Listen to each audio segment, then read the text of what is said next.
Okay. Councillor Pringle sends his regrets. Councillor Mackey. Present. Councillor Barfoot sends his regrets. Councillor Burley. Present. Councillor McQueen. Present. Warden Halliday. Present. Councillor Patterson. Present. Councillor Hicks. Here. Councillor Clumpus. Here. Councillor Greenfield. Present. Councillor Boddy. Present. Councillor Wright. Here. Councillor Fosbrook. Present. Councillor Woodbury. Present. Councillor McKean. Councillor Ardell. In attendance. Councillor Eccles. Councillor Bell. Present.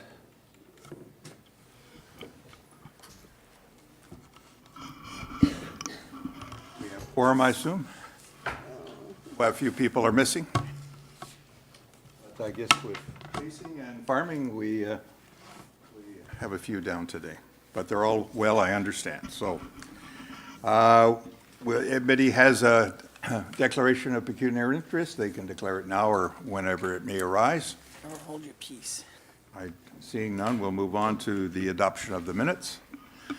And we'll put this on the floor, that the minutes of the County Council meeting and Committee of the Whole meeting dated May the 10th, 2018, and the resolutions contained therein be adopted as presented. Put that on the floor. Councillor Hicks, Councillor Burley, sorry. It's okay, I was planting. Any questions? Yes, Councillor Fosbrook. Thank you, Mr. Warden. So I had a brief discussion with the clerk this morning because I was looking for clarification on any future options in relation to this reconsideration motion. I was unclear on whether or not any council member from the prevailing side of the original motion, with the exception of Councillor Burley, can in fact choose to bring forward that motion to reconsider should they choose to. And so I don't want to speak for the clerk. She did give me a reply, and if she could share that with everybody, I think that would be of interest and appreciated. Thank you. Thank you. Without having gone through our procedural bylaw and Robert's rules, I don't have an answer to that other than I think our bylaw is silent on how many times reconsideration can be brought forward within that period of time, and I would have to revert to Robert's Rules of Order, and I haven't had a chance to do that as of yet. So Thank you, get sir. back to you at a later date. Is that fine? Okay, any other questions with regard to the minutes? All in favor? The motion is carried. Put the next one on, that the Committee of the Whole closed meeting minutes dated April the 26th, 2018 be adopted as provided to County Council. Put that on the floor. Councillor Clumpus, Councillor Greenfield. Any discussions with regard to that? Seeing none. All in favor? Opposed? You have some challenges? Thank you, Mr. Warden. I can't get into my computer, and I haven't read them, so I can't approve something I haven't read yet. So, sorry. Well, I think it can be noted. If I may, just for clarification, so we had the presentation from Savannah Oh, okay. that covered the essence of it, and we'll be talking about it again later today. Okay. That's okay? Yep, that's fine. So that motion is carried, and there was enough to carry it. Thank you. Okay. There is no closed meeting matters that I see at the present time, so we'll move on to bylaws. First bylaw put on the floor is 5018-18, a bylaw to amend bylaw 4824-13, being the delegation of duties bylaw policy G Gen 008. Put on the floor, please. Oh, okay. Put the other bylaw on the floor as well. 5019-18, a bylaw to adopt amendment number 141 to the County of Gray official plan affecting lands described as Part Lot 8, Concession 8-5, Geographic Township of Ergamont, Township of Southgate. Put that on the floor. Councillor Woodbury, second. Councillor Patterson, discussion. Councillor Fosbrook. Mr. Warden, I would like to move to separate the questions, please.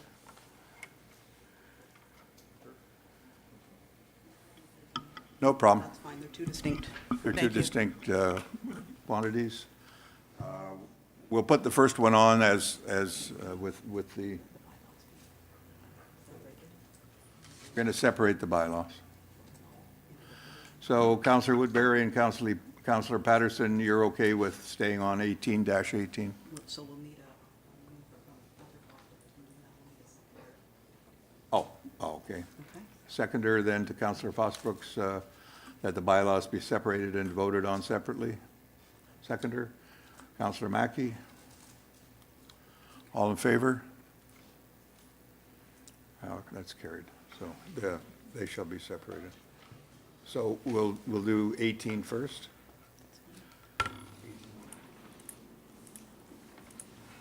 So any discussion on 18? 5018. Yes, Councillor Fosbrook. Thank you, Mr. Warden. I will be brief. I did express concern with the delegation of duties report at the last meeting, and I did provide some comments, and I understand that, you know, it might take some time to get through those comments. I guess one of the prevailing points that I'd like to make is that I do believe that this is premature. The Municipal Councilor's Guide, the most current version, emphasizes the importance of reporting. And I understand that we need to be efficient and delegate, and I'm all fine with that. But I think the reporting aspect of that needs to strongly support what we're doing here. And there are some points in here that, you know, I think are require more discussion, clarification, interpretation. I guess, you know, if I could go to one point in particular, in the bylaw, point 1.23, and I'm going to go to it right now. What it states is that approve expenditures over $50,000 during a restricted act period. So I'm unclear whether or not we actually have a bylaw for lame duck, but that aside, what it states in regard to reporting is no reporting requirement as long as purchasing policy is followed. So we are essentially delegating the authority to spend over $50,000 with no maximum, so long as the purchasing policy is followed, with no reporting. I'm not comfortable with no reporting, and as I pointed out, and I don't know if everybody understands this, but there's a purchasing policy, there's a purchasing procedure, they're distinctly different, and I don't think that this is something that we should just say, yes, fine, and this is just one example.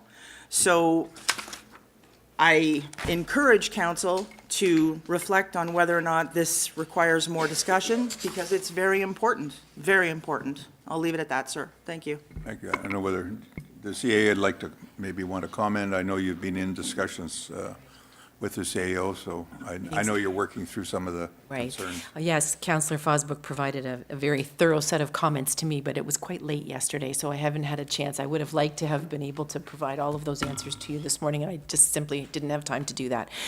The Treasurer, Mayor Kevin, may wish to speak in more detail to the procurement side of things, but I think the intent there is that if we're following our procurement policies and procedures, these, any act that would require the spending of funds is going to come to council. You would be advised about that. There is no way that the intent of this is that staff would be approving things in excess of $50,000 without having informed council. That's particular situation, which I think is common throughout the municipal world, simply provides coverage to council should a need arise during that lame duck period to attend to some matter, that there is the ability to be able to expend those funds where it's required. But certainly, if we need to look at wording here, we can do so, but certainly the intent is not that we would be keeping it from council. Yes, you can. So just to briefly follow up, thank you very much for that. And again, I think that, the importance of reporting in our, fulfilling our duties to ensure what we need to ensure per the Municipal Act is critical. So I appreciate staff taking a look at the wording and making sure that it is in fact appropriate and fair for all sides. Thank you. Thank you for that. Kevin, did you want to say something on? If there's items that, like the policy is a policy and the procedure really gives more direction and guidance to how the policy is to be enacted and the reporting and the what-ifs, if it's over, and under 50,000, if the quote's more than 10%, what you have in your budget, there's procedures on how that's to be handled and stuff. So, but if there's conflicting things between those two, please, I would appreciate those comments given to me, and we can get that corrected in the policy and/or the procedure. So, thank you. Okay, so we've agreed for a discussion, and if there's any major things, then the bylaw could be brought back for revision? Okay, so everybody's in agreement. No further discussion on that bylaw? Now, can you scroll up? Sorry. That's okay. Am I- Are Councillor Woodbury and Patterson okay being moved and seconded for? Councillor Woodbury and Patterson, you're okay to move and second the first bylaw? Okay. Yeah, so we'll pass the first bylaw, and then we'll have to have another. Correct. Okay. All in favor of that bylaw? Okay, bylaw's passed. Okay, so now we're going to go into B, that the Committee of the Whole closed meeting minutes dated April the 26th. We're going to go to the second bylaw. Oh, sorry. It's okay, yes. 50-1918, we're going to ask for mover and seconder on that. Yes.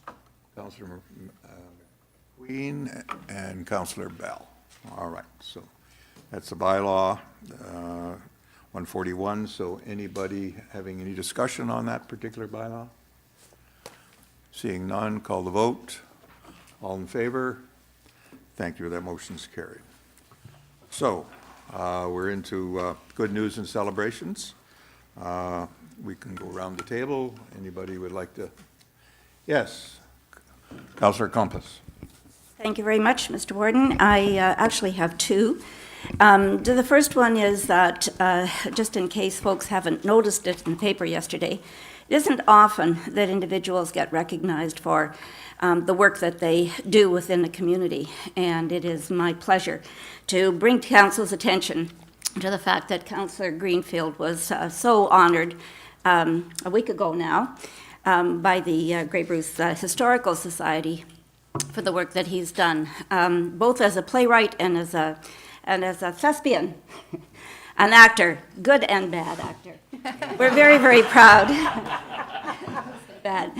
We're very proud in the municipality of Meaford to have Harley and his talent showcasing not only the individuals in our community, but all of Grey County. But the historical significance of this county as well. So I wanted council to be very much aware of the honor that he was.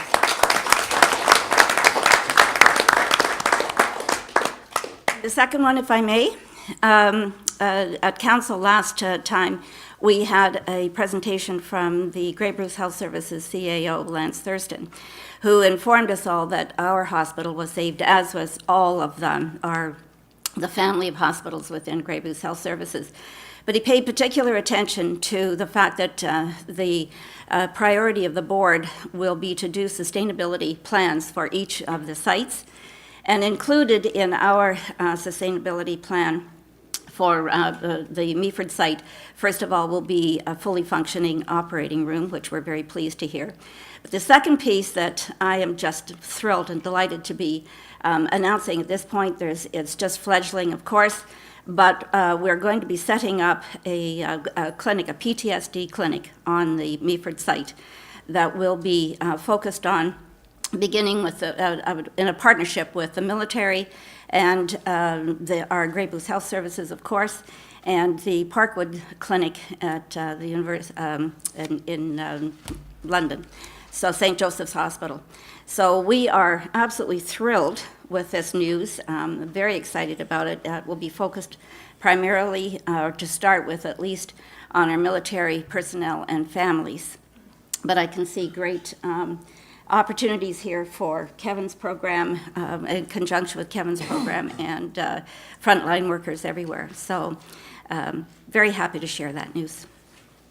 Well, thank you, Councillor Klumpus. That's certainly good news, and I'm glad that you worked diligently with you and your council to make this happen, and people were listening. So I happened to be at the Grey County Historical Society meeting that Councillor Greenfield was honored. I knew that he was a thespian, but I didn't know that he was also the playwright. So again, double accolades to Councillor Greenfield. Also that night, we had somebody from our Ron McCann for his work as dedicated volunteer at Grey Roots in his work with the public, all ages, and behind the scenes. So Ron also received an award and thanks from everybody. And there was a team from Grey Roots there that night of at least 9 people. So it was really nice that I had a chance to attend, and also that everybody was able to receive some rewards that I happen to know. So that was a nice evening. Any other good news and celebrations? Well, yes, Councillor Fosbrook. I'm going to venture to say that it's good news that we have the right to vote. And to that point, the next orientation session that the county is graciously hosting is, we're hosting 2, there's 1 left. And I guess I just want to put it out there, is anybody else at the lower tier hosting any? Because I just think this is tremendous and I want to get the word out. Is it the 17th? It's June 21st. June At 21st. the Flesherton Kinplex. Okay. 6 p.m. And just a question, is any other municipality actually hosting any? They did. I know you did, yeah, and that was great. Okay. Thank you very much. Well, thank you for that. Strike up the band. Oh, my goodness. We're being attacked. Come on, please. No more booze. No more booze. No more booze. No more booze. Warden Halliday. Warden Halliday. Yes, sir. Welcome. Thank you very Explain your presence, sir. much. Well, I'm not exactly. Is this on radio? No, Is this, what is? but you need to speak, you need to speak to it. Can you, Warden Halliday? Yes, I can. Oh, wonderful, wonderful, wonderful. I am the Reverend T.A. Stewart. I am an evangelist of the the United Church of Canada. We unfortunately became the United Church in 1925, but I'm still a Methodist at heart. And I am a well-known temperance evangelist out of Guelph. And I have been invited by these wonderful citizens here of Moorston, that lovely little hamlet just outside of Owen Sound, to come and preach a temperance revival on the last Sunday of June. I believe it is the 24th. And I invite all the members of the county council, all of the reeves, all of the wardens, all of the councillors, all of the members to come and join us to ban the booze, ban the booze, ban the booze. Absolutely, absolutely, sir. Now, are you aware, I'm sure you're aware as warden of Grey County, that there are bootleggers, people who want to sell the demon rum in this county. And they are selling it out of back doors, out of barns. And along with that, they have put together a number of places where they are actually brewing demon rum in the bush. Have your police, has your constables actually gone out and searched for them? If not, sir, you may wish to direct them to. We have heard stories, you know. Not only that, Gordon Halliday, we understand that there is also an increase, medical professionals are telling us, there is an increase in, how shall I say it, diseases connected with alcohol. I'm sorry to be so indelicate, but I think this is a public health matter. Are you not prepared to take it up with the Public Health Board, sir? I mean, these are important matters. Certainly. But not only that, Warden Halliday, members of the County Council, are you aware that we are in the midst of a provincial election? Oh, yes. We are in the midst of a provincial election, and I understand that the Progressive Conservatives have promised, Mr. Ferguson, the leader of the Progressive Conservatives, has promised to introduce the sale of alcohol in this province. Shameful. Shame. Who can accept the sale of alcohol in this province, sir? Who can? Now, I want to invite you to this very special event on the 24th of June at the village of Moorston. You know where that is. And I will invite you to show up, to hear the message of temperance, and to sign the pledge. We have one right here. Sign the pledge. That's all I ask. And commit yourself to a booze-free life. Amen. Amen. Amen. Amen. Amen. I apologize for interrupting your most serious deliberations. I ask your forgiveness. But I also hope that you will turn your hearts towards the direction of temperance for your own good and the good of your community. Can I get an amen? Amen, brother. Hallelujah. Thank you for coming. Thank you, Ward. A slice of history reenacted. Thank you very much. Councillor Wright, you want to join? Do you want to sign the pledge? You made a slight error. Thank you for coming and reminding us, but it was the Liberals, not the Conservatives, that promised to put the liquor in. I think I will have to do some more research on that. My understanding is that in 1927, which is the year that we are living in, it was the Progressive Conservatives who wanted to bring in alcohol retail sale. It took a number of years for it to be enacted, but we've got to do that. We must ban that. We must stop it. We didn't even have alcohol in the city, in this area until 1967. You are correct. I presume you are correct because you're looking at the future, and I don't know the future. But if a city has been dry as long as it has, good on them. Good on them. Amen. Amen. Sounds like we need a little fact checking. So we'll work on that. Thank you very much for coming. All right, well, that was unexpected, but there we are. That's great. Harley, did you write the script? All kinds of material there, Mr. Warden. Okay, that's great. I'm happy to see that. So anyhow, no further good news and celebrations, then we'll call for adjourning. Motion to adjourn. Councillor Bell, Councillor Ardell. All right, we're adjourned. We'll regather our paperwork here and move on to the next phase.